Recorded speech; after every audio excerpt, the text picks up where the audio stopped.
Okay, तो आज जो हम लोग डील करने जा रहे हैं, जो टॉपिक वो है आपका एसवीएम, जिसको बोलते हैं सपोर्ट वेक्टर मशीन।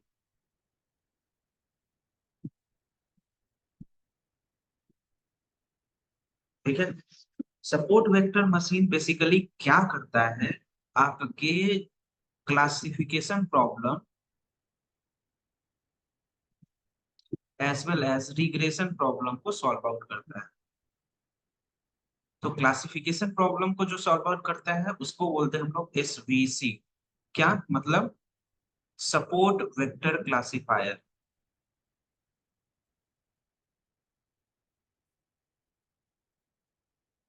एंड जो रिग्रेशन प्रॉब्लम को सॉल्व करता है उसको बोलते हैं हम लोग सपोर्ट वेक्टर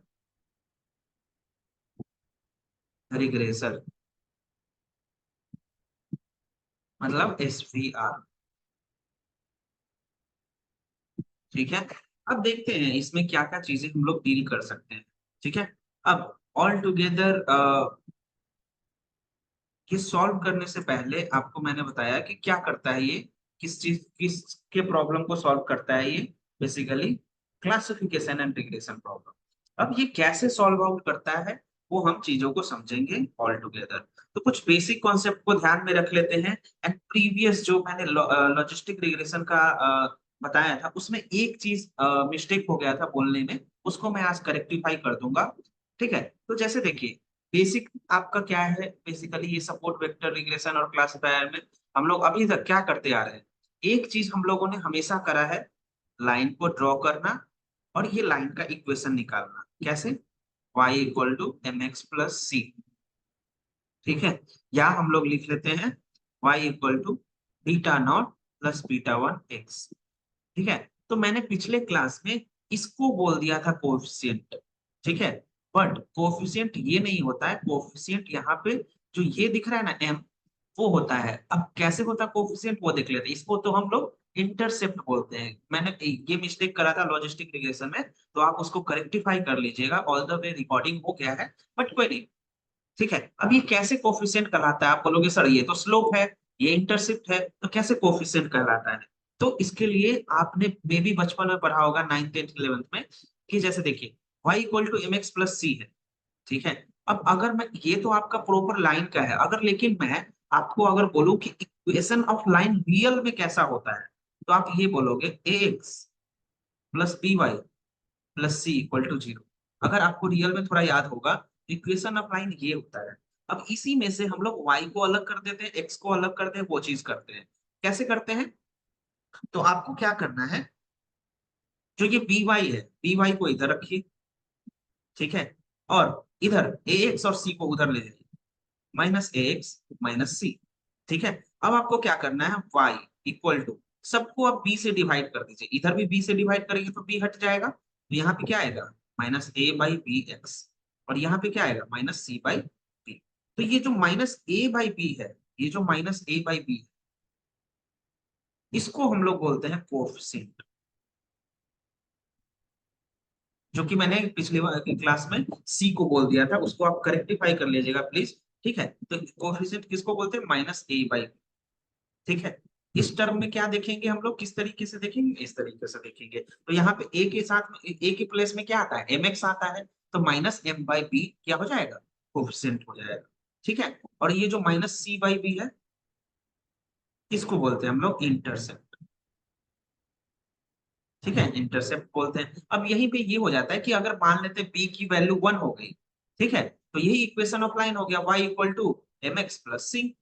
समझ में आ गया? तो कुछ इस तरीके से आपका इक्वेशन ऑफ लाइन बनता है। अब ये माइनस कैसे होता है, तो वो डिपेंड करता है कि आपका ग्राफ ऐसे है या आपका ग्राफ ऐसे है, वो उस पर डिपेंड करता है। समझ में आ गया ना किस तरीके से हम लोग ले रहे हैं इसको, यहाँ तक? अब इसी में, हाँ इसी में सर। हम, हाँ इसी में आप देख लो कि और भी क्या हम लोग चेंजेस कर सकते हैं। जैसे a x one plus b x two plus C equal to zero. ठीक है। यहाँ पे क्या आपने करा, a x one plus b x two plus C equal to zero. अब ये डेटा पॉइंट्स अलग अलग है, x one x two data points है। मतलब क्या, यहाँ पे हम लोग वाई और एक्स लेते थे ना, तो इसका मतलब क्या है, ये है आपका x1 और ये है आपका x। अभी हम लोग क्या ले रहे थे, जो अभी हम लोगों ने लिया ax प्लस बी वाई, ऐसा लिया था ना, ax plus B Y plus C equal to zero. मैं बस बता रहा हूँ कि कभी भी आप ऐसा देखो तो घबराना मत मैथमेटिकल एक्सप्रेशन से। यहाँ पे क्या हो गया, एक्स वन कहाँ पे आ गया, एक्स एक्सिस में, x2 कहाँ आ गया, वाई एक्सिस में बी के साथ। तो कुछ इस तरीके से इक्वेशन लाइन बनता है। ठीक है, अब इसी को एसक्यूएल में, सॉरी एसक्यूएल में बोल रहा हूँ, इसी को आप मैथमेटिकल इंट्यूशन से देखोगे एसवीएम में, तो इसको कुछ और नोटेशन देते हैं, जैसे W1 x1 W2 x2 plus B equal to zero. अब बताइए इस वाले में और इस वाले में कुछ फर्क है, नहीं ना। अब देखिए ए को इसने क्या ले लिया है, W1, बी को इसने क्या ले लिया है, W2। ठीक है, अब x1 और x2 अब तो आप समझ गए, और सी को यहाँ पे क्या ले लिया है, बी। समझ में आया, इस तरीके से इसने इस तरीके से कंसीडर कर दिया, मतलब कांस्टेंट तो कोई भी साइन सिंबल ले सकते। ठीक है, तो अब क्या होता है कि अगर अगर आपका जो इक्वेशन है, सपोज कर लीजिए कि आपका अगर इक्वेशन है ओरिजिन से पास हो रहा है, आपका अगर इक्वेशन ऐसे, ये जो लाइन का इक्वेशन है यहां से नहीं पास हो रहा है, आपका लाइन का इक्वेशन कहां से पास हो रहा है, अगर ओरिजिन से हो रहा है मतलब यहां से, तो क्या सी का वैल्यू होगा क्या, ये क्या होता है, ये क्या शो करता है, सी का वैल्यू शो करता है। तो अगर आपका लाइन यहां से स्टार्ट होगा तो सी की वैल्यू क्या हो जाएगी, जो इंटरसेप्ट है उसकी वैल्यू क्या हो जाएगी, जीरो हो जाएगी, क्योंकि ये जो लाइन है आपका कहाँ से, यहाँ से पास कर रहा है। तो आपका इक्वेशन ऑफ लाइन कैसे बनेगा, सोच के देखिए, जो आपने लिया है ax1 equal to minus of bh, ऐसा ही कुछ बनेगा। अब इसी के फॉर्म में आप जनरेट कर सकते हो चीजों को, और अगर w वाला के टर्म में समझेंगे तो आप कैसे कंसीडर कर सकते हो, w1 x1 equal to minus of w2 x2, ऐसे बोल सकते हो। तो जो आप अभी तक देख रहे थे, जैसे आपने देखा w1 x1 plus w2 x2 plus B equal to zero, अगर इसका एक नॉर्मल नोटेशन अगर आप देखोगे, इसको अगर पूरा ओवरऑल नोटेशन करने की कोशिश करोगे तो इसको हम लोग लिखते हैं W transpose X plus B equal to zero. ये जो W1 x1 W2 x2 है ना, इसको हम लोग बोलते हैं डब्ल्यू ट्रांसपोज एक्स।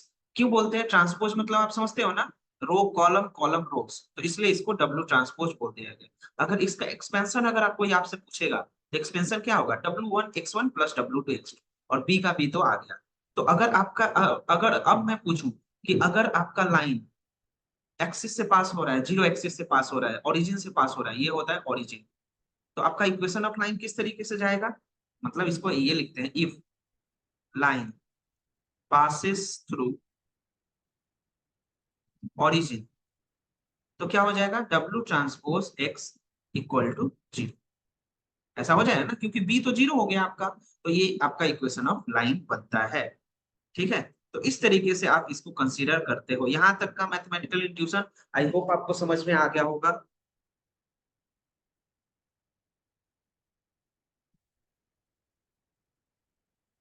ठीक है, अरे हाँ ना बोलो। सर। हाँ सर। ठीक, तो अगर आपको मैं ऑल टुगेदर बताऊं एसवीएम में, मतलब एसवीएम नहीं, जितने भी सारे मशीन लर्निंग के एल्गोरिथम है, आपने देखा ना कितना सारा मैथ्स इसमें इन्वॉल्व है, मैथ्स के साथ थियोरेटिकल स्किल्स भी आप में इन्वॉल्व है। तो अगर मैं आपको ऐसे नॉर्मली डेफिनेशन के तौर पे बताऊं अभी, तो सपोर्ट वेक्टर मशीन क्या करता है बेसिकली, ये आपका, आपके पास लीनियर डेटा हो या नॉन लीनियर डेटा हो, उन सभी को क्या करता है, डिफरेंट डिफरेंट तरीके से हेल्प आउट करता है सेपरेट करने। अब सेपरेट कैसे करता है वो देखते हैं। तो अगर आपसे कोई पूछा जाए तो सपोर्ट वेक्टर मशीन क्या होता है, it is used for linear और non linear classification and regression problem.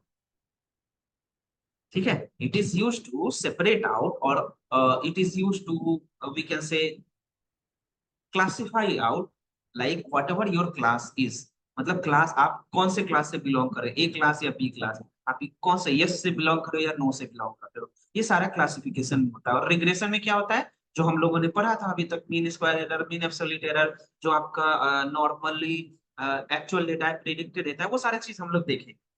ठीक है। अब जैसे अगर मैं एग्जांपल आपसे पूछेगा कोई रेसिएम किसके लिए यूज होता है, तो सपोज आप बोल सकते हो टेक्स्ट क्लासिफिकेशन के लिए।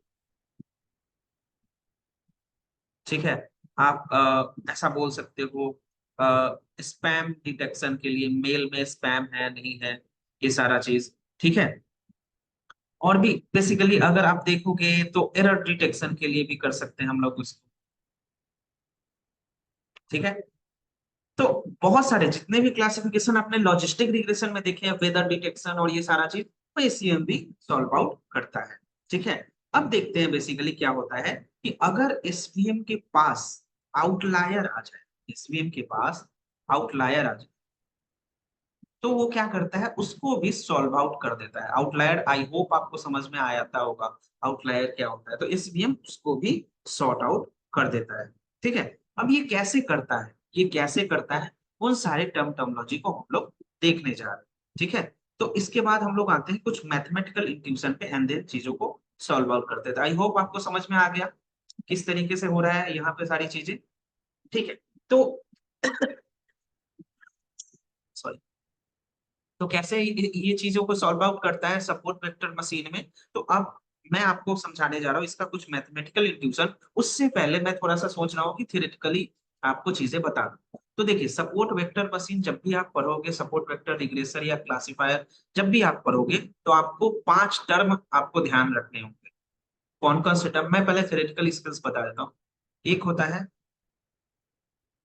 सपोर्ट वेक्टर्स, सेकेंड होता है हाइपर प्लेन, थर्ड होता है आपका मार्जिनल डिस्टेंस। ये सारा को एक्सप्लेन करूंगा मैं अभी। ठीक है। फोर्थ होता है लीनियर सेपरेबल, एंड फिफ्थ होता है आपका नॉन लीनियर सेपरेबल। ठीक है। ये 5 टर्मिनोलॉजी आपको हमेशा एसवीएम में ध्यान रखना होगा। ठीक है। तो अब मैं आपको यहाँ पे स्ट्रक्चर बना के बताता हूँ, और इसी स्ट्रक्चर को मैथमेटिकल इंट्यूशन में इस थ्योरी के बाद में देखेंगे। ठीक है।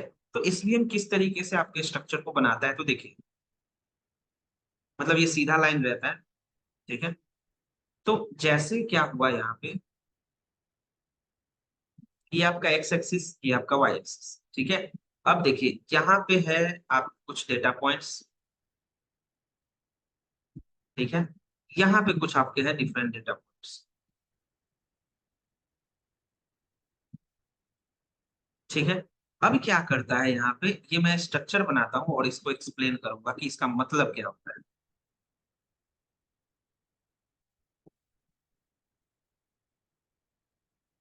ठीक है। तो ये जो ऊपर मतलब ये जो बेसिकली होता है, इसको जो हम लोग बोलते हैं, ये बीच वाले लाइन, इसको बोलते हैं हम लोग हाइपर। ठीक है। अब ये जो नीचे है, इसके नीचे जो पॉइंट्स रहते हैं, इसके जो नीचे पॉइंट्स रहते हैं, उसको बोलते हैं हम लोग निगेटिव।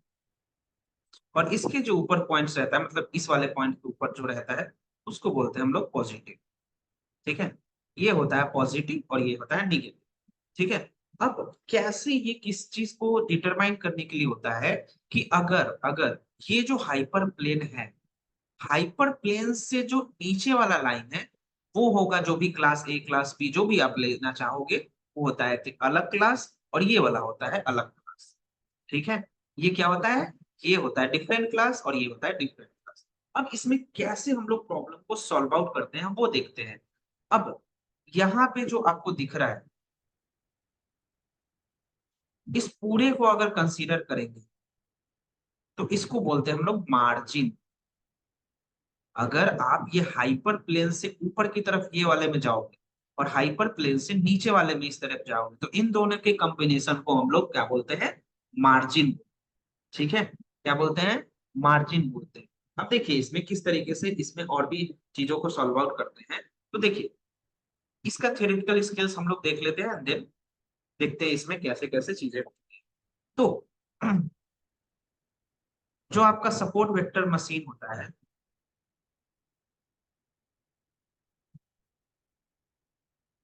वो क्या करता है, it will make sure that when you are working on or when you are creating an hyperplane, when you are working or creating a hyperplane,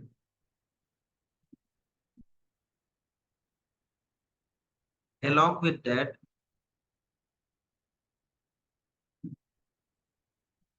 it will also create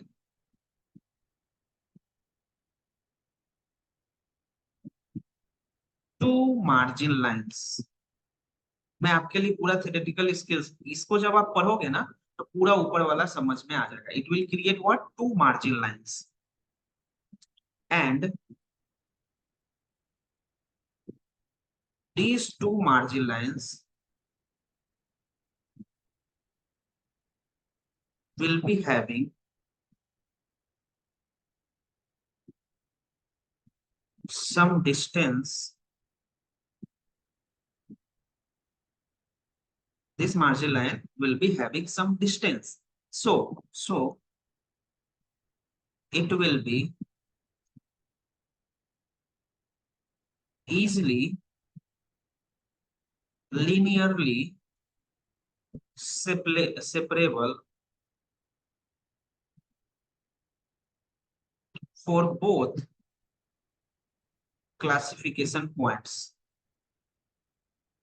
इसमें बोथ क्लासिफिकेशन पॉइंट्स किसको बोल रहा है, एक जो ऊपर वाला है क्लास ए उसको बोल रहा है, एंड नीचे वाला जो क्लास है उसको बोल रहा है. ठीक है, तो अगर आपका कुछ इस तरीके से ड्रॉ हो रहा है, ठीक है, ये इसका बोलने का मतलब ये है कि आपने कुछ एक्सिस बनाया और आपके डेटा पॉइंट्स कुछ इस तरीके से, ठीक है, आप एक हाइपर प्लेन बना रहे हो, इसके साथ में दो पॉइंट्स बना रहे हो, दो लाइन और बना रहे हो, ठीक है. अगर आपका जो ये लाइन ये इसके इधर है और ये लाइन जो है इसके इधर है, तो आप इजिली क्लासिफाई कर लोगे कि ये क्लास ए से है या ये क्लास बी से है, या ये क्लास बी से है, ये क्लास ए से है. क्यों? With the help of this hyperplane. ठीक है, अब यहाँ पे आपने लिख लिया इसको. अब इसमें और भी कुछ पॉइंट्स होते हैं कि suppose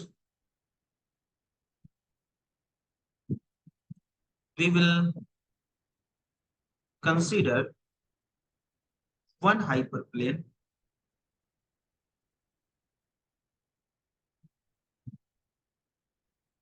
so it makes sure that there will be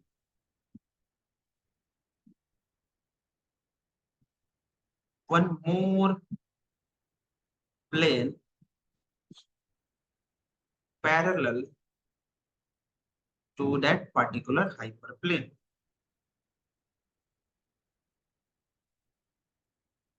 जब भी आप हाइपरप्लेन बनाओगे to separate out both the classes, तो हाइपरप्लेन क्या बोलता है कि there should be one more plane.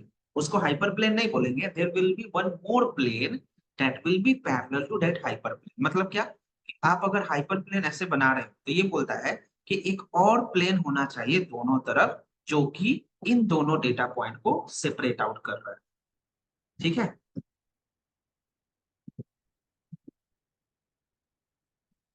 and an hyperplane, and it will be passing through one of the nearest positive and negative point. It will be passing through one of the nearest positive and negative point. ठीक है, अब जो ये आप बोल रहे हैं basically कि जैसे आपने प्लेन क्रिएट कराया, ठीक है, आपके डेटा पॉइंट्स कुछ ऐसे हैं और कुछ डेटा पॉइंट्स ऐसे हैं.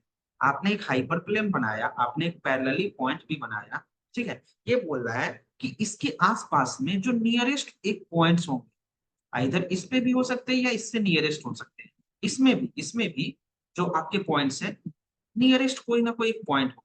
ठीक है, इस लाइन के थ्रू, इस लाइन के पास देख रहे हो, ये वाला मान लेते हैं पॉजिटिव है, ये वाला मान लेते हैं निगेटिव है, तो निगेटिव के पास भी कुछ ऐसा नियरेस्ट इसके लाइन के पॉइंट होंगे और पॉजिटिव के पास भी इसके लाइन के पॉइंट्स होंगे। तो जो ये पॉइंट्स दिख रहे हैं, ये जो पॉइंट दिख रहे हैं, ये दोनों पॉइंट, इसी को आप बोलते हो सपोर्ट वेक्टर। इसी को आप क्या बोलते हो? Support vector. And all together जो हम लोग देख रहे हैं, ये आप देख रहे हो जो भी मैंने अभी तक लिखाया, ये होता है आपका ओवरऑल इंट्यूशन, मतलब आइडिया, इंट्यूशन बिहाइंड एसवीएम। अब आप बोलोगे कि सर ये हाइपर प्लेन क्या होता है, मार्जिन क्या होता है, वो देख लेते हैं एक एक लाइन में। ठीक है, पर्पस समझ में आ गया ना ये सारा चीज का, कि क्यों कर रहे हैं, कैसे कर रहे हैं। मार्जिन जो होता है आपका, वो होता है distance between positive and negative line जो आप बना रहे हो। ठीक है, मतलब जो आपका पॉजिटिव डिस्टेंस है एंड निगेटिव डिस्टेंस है, उन दोनों को अगर आप सम करोगे तो वो आपका क्या होगा? मार्जिन होगा, जो मैंने आपको बताया था। ये हाइपर प्लेन है, ये दोनों पॉइंट्स है, ऊपर वाला पॉजिटिव है, ये पॉजिटिव हुआ, ये निगेटिव हुआ, इन दोनों को अगर सम करोगे तो यही होता है आपका मार्जिन। ठीक है, कुछ इस तरीके से होगा। तो हम लोग को क्या करना होगा, एसवीएम का अगर आपसे मेन एम पूछा जाए कि what is the main aim of SVM, तो मेन एम ऑफ एसवीएम ये होता है कि हम लोगों को we should maximise the marginal distance, we should maximise the marginal distance.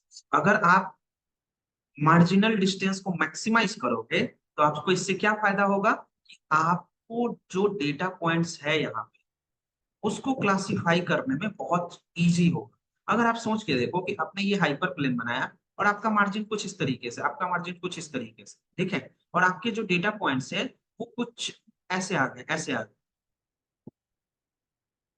ठीक है, तो बहुत सारे डेटा पॉइंट्स जो होंगे ये बहुत फार भी हो सकते हैं यहाँ पे भी, और इसमें भी बहुत फार भी हो सकते हैं यहाँ पे भी।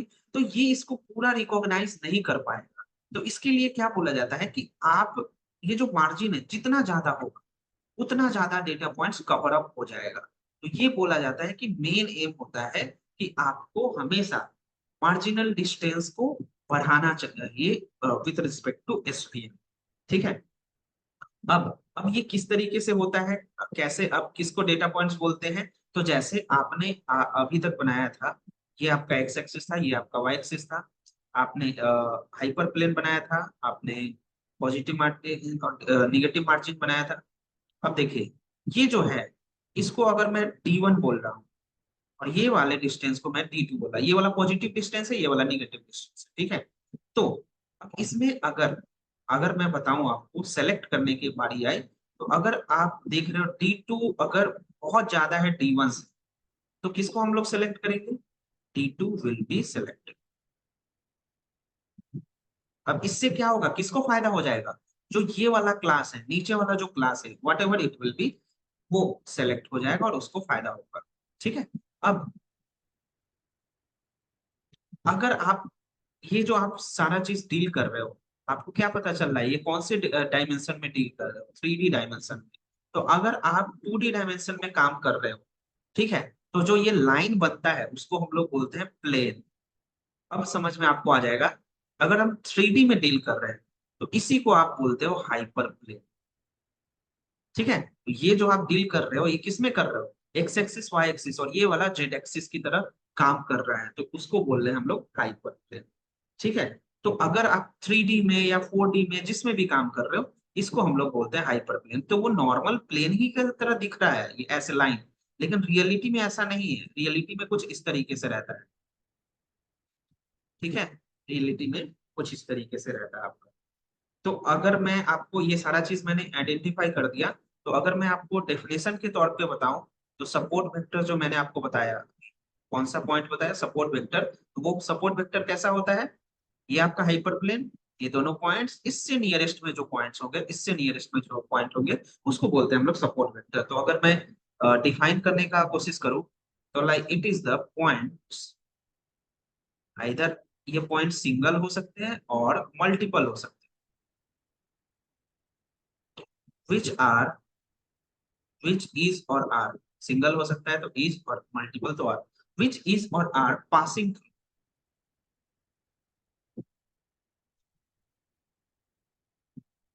To parallel lines. अब समझ में आ गया होगा, टू पैरेलल लाइंस। और उसको क्या बोलते हैं हम लोग?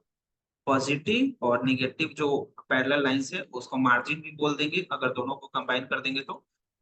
पॉइंट सिंगल और multiple which is passing through two parallel lines, ठीक है। अब उस पॉइंट को क्या बोलते हैं? Those points are known as support vector. अब आपको सारा चीज समझ में आ गया होगा कि सपोर्ट वेक्टर मशीन में सपोर्ट वेक्टर क्या है, और सपोर्ट वेक्टर मशीन में हाइपर प्लेन क्या है, और सपोर्ट वेक्टर मशीन में मार्जिन क्या है, सपोर्ट वेक्टर मशीन में positive and negative data points क्या हैं। ठीक है। तो आई होप आपको ये सारा चीज क्लियर हो गया होगा। यहाँ तक बताइए, कोई दिक्कत परेशानी, कोई डाउट तो मैं आपको बताता हूँ डील कर, बताइए।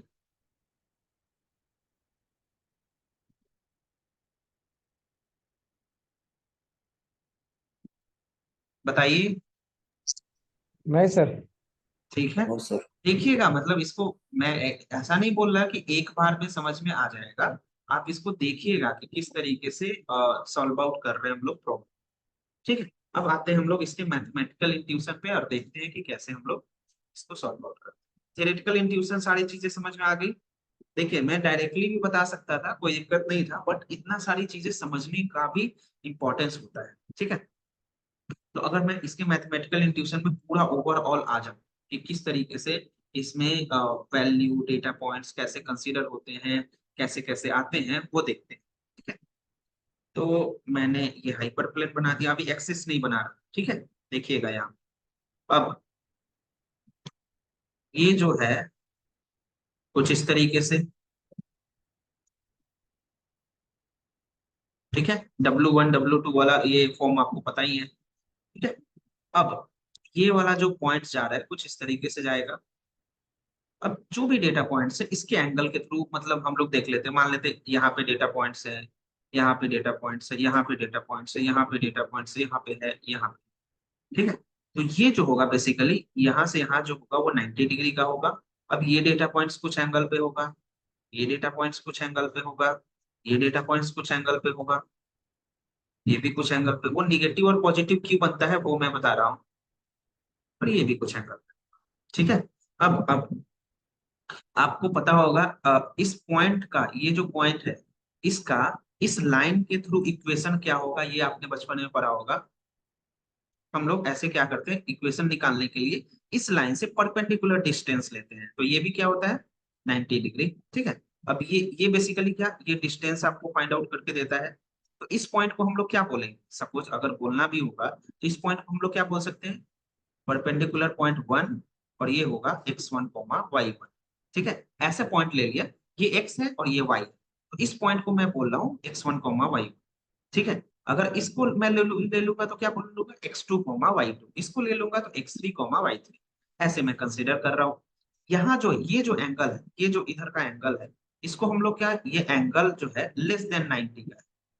ठीक है। ये जो एंगल है लेस देन 90 का है कि नहीं, बताइए।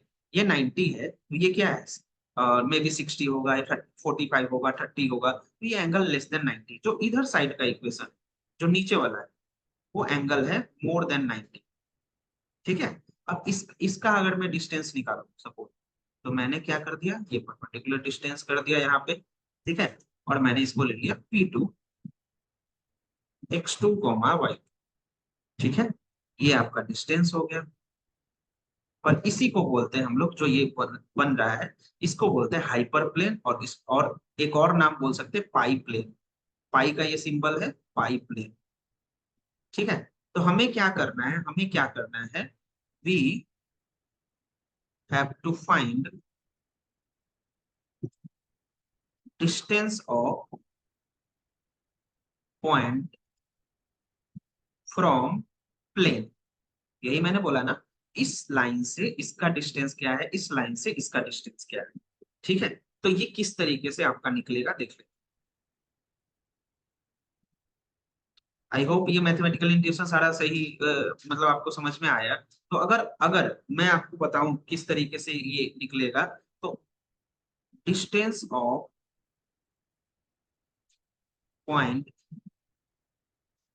फ्रॉम द प्लेन और टू द प्लेन, ये होता है आपका, डायरेक्टली मैं इक्वेशन लिख के दिखाता हूँ। Distance D equal to W transpose P one divided by magnitude of P one. अगर आप इसको देखना चाहते हो किस तरीके से इसको कंसीडर कर सकते हैं, तो इसको बोलते हैं डब्ल्यू डॉट पी, ये सारा मैग्नीट्यूड है, dot cos theta. W transpose P को हम लोग लिख सकते हैं डब्ल्यू पी कॉस थीटा। अब आपको समझ में आ गया कि 90 डिग्री से ऊपर कॉस थीटा का क्या होगा और इसका क्या होगा। ठीक है, तो डब्ल्यू ट्रांसपोज जो पी है यहाँ, इसमें डब्ल्यू क्या है, ये है वेक्टर, मतलब जो भी आपके नंबर्स पॉइंट होंगे। ठीक है, और पी क्या है आपका, पी वन जो आपका है वो आपके डिफरेंट डिफरेंट पॉइंट्स हैं। ठीक है, तो इस तरीके से आपका ये इक्वेशन बन के आया। अब इसको समझने के लिए आपको क्या, सबसे पहले आपको क्या करना पड़ेगा, यूनिट वेक्टर को समझना पड़ेगा कि यहाँ पे सर आपने ऐसा क्यों लिया। तो अगर आपका थोड़ा बहुत मैथ्स ठीक है तो आपको समझ में आ गया होगा कि मैंने क्यों लिया, बट फिर भी मैं आपको बता देता हूँ। थोड़ा सा मैथ्स में चलते हैं। यूनिट वेक्टर कैसे निकालते हैं हम लोग, यूनिट वेक्टर पाइथागोरस का नियम आपको पता होगा। ठीक है, ये 90 डिग्री ऐसा मैंने नहीं बनाया, 90 डिग्री ये गलत है, ऐसे होना चाहिए, ऐसे। ये 90 डिग्री हो गया। ठीक है, अब मैंने क्या बोला भाई कि ये 4 है, ये 3 है, और इसका मुझे निकालना है। ये क्या है, ये आपका बेस है, ये आपका क्या है परपेंडिकुलर, और ये आपका क्या है हाइपोटेनस। तो क्या होता है पाइथागोरस का नियम, मतलब rule, H square equal to P square plus B square, ये होता है ना। तो बे- एच की वैल्यू मुझे निकालनी है, P square plus B square. कैसे निकलेगा ये, अब आपको पता है पी की वैल्यू क्या है, पी की वैल्यू क्या है, तो मैंने लिख दिया 3 स्क्वायर प्लस 4 स्क्वायर, तो क्या होगा 16 और 9 25। तो एच की वैल्यू क्या हो जाएगी 5। तो आपको ये पता चल गया कि ये वैल्यू आपकी 5, समझ में आ गया। अब ये आपने हाइपोटेनस निकाल दिया, अब यूनिट वेक्टर कैसे निकलता है। यूनिट वेक्टर का सिंबल देते हैं इस तरीके से। ठीक है, ये बोलता है कि जो आपका मेन वैल्यू है वो, उसके बाद नीचे में मैग्नीट्यूड ऑफ। ठीक है, आपको पता है ना वेक्टर और स्केलर, तो वेक्टर में क्या होता है वैल्यू भी होता है और उसका डायरेक्शन भी होता है। स्केलर में क्या होता है सिर्फ वैल्यू होता है। फिजिक्स वैल्यू होता है, या डायरेक्शन नहीं फिजिक्स होता। में आपने पढ़ा होगा। ठीक है, तो यही चीजें यहाँ पे नोटेशन दे रहे हैं। अब ये वाला क्या है आपका मैग्नीट्यूड। अब ये कैसे निकलेगा, अगर मैं आपको निकालने के लिए बताऊं तो ये निकलेगा कुछ इस तरीके से। अगर मैं इसको देखूं तो आपका डेटा पॉइंट्स क्या है 3/5। ठीक है, मैंने क्यों लिया ये आपको समझ में आ गया होगा। 4/5 क्यों लिया, ये आपका किसके लिए है, बेस वाला है, और ये आपका हाइपोटेनस, ये क्या है आपका परपेंडिकुलर, ये आपका हाइपोटेनस। अब इसका यूनिट यूनिट वेक्टर कैसे निकालोगे, अगर मैं बताऊं तो 3/5 का होल स्क्वायर प्लस 4/5 का होल स्क्वायर। अगर आप इसको कंसीडर करोगे इसका, तो ये हो जाएगा लगभग लगभग 25/25 ही होगा। देखिए 3 और 4 एंड 5 एंड 5, तो 25/25 ये 1 ही हो जाएगा। तब आप देखिए क्या निकला आपका डिस्टेंस इक्वल टू 1 निकला। ठीक है, तो ये आपको देने का मतलब समझ में आया कि इसको यूनिट वेक्टर बोलते हैं और इसका वैल्यू 1 ही हो जाता है। तो आप रखिए नहीं रखिए कोई दिक्कत नहीं है, तो इसलिए वहां पे लिया गया है। यहाँ पे अगर आप कंसीडर करके देखो तो unit vector is a way to focus on direction, not on magnitude. तो आपको बस ये डायरेक्शन फोकस करने के लिए बता रहा है ये यूनिट वेक्टर। अगर आप नीचे लिख देते हो तो कोई दिक्कत नहीं, तो मैं लिख देता हूँ यहाँ पे unit vector is a way to get focused on direction, not on magnitude. क्या ये वैल्यू को चेंज कर रहा है क्या? क्या ये वैल्यू को चेंज कर रहा है? नहीं कर रहा है ना चेंज। आपके बस ये क्या करता है, डायरेक्शन हेल्प आउट करता है करने, इंडिकेट करने। तो मैंने यहाँ पे डब्ल्यू ट्रांसपोज पी वन जो मैंने लिया था और यहाँ पे डब्ल्यू लिखा था, इसका मतलब क्या? वो सेम है, W transpose P one cos theta. बस ये आपको क्या कर रहा है, डायरेक्शन देने की कोशिश कर रहा है। तो कैसे? T equal to W dot product ले रहे हैं हम लोग, पी कॉस थीटा। ये आपका कुछ इस तरीके से वैल्यू आता है। ठीक है, डब्ल्यू पी कॉस थीटा। तो अगर मैं आपको फिर से बताऊं ये बनाकर, टाइम है ना हम लोग के पास? हाँ, थोड़ा सा है। चलिए, ये आपका इस तरीके से प्लेन बना, ये ऐसा पॉइंट था, यहाँ से ये वाला आपका P1 था, x1 y1, और ये आपका P2 था, x2 y2।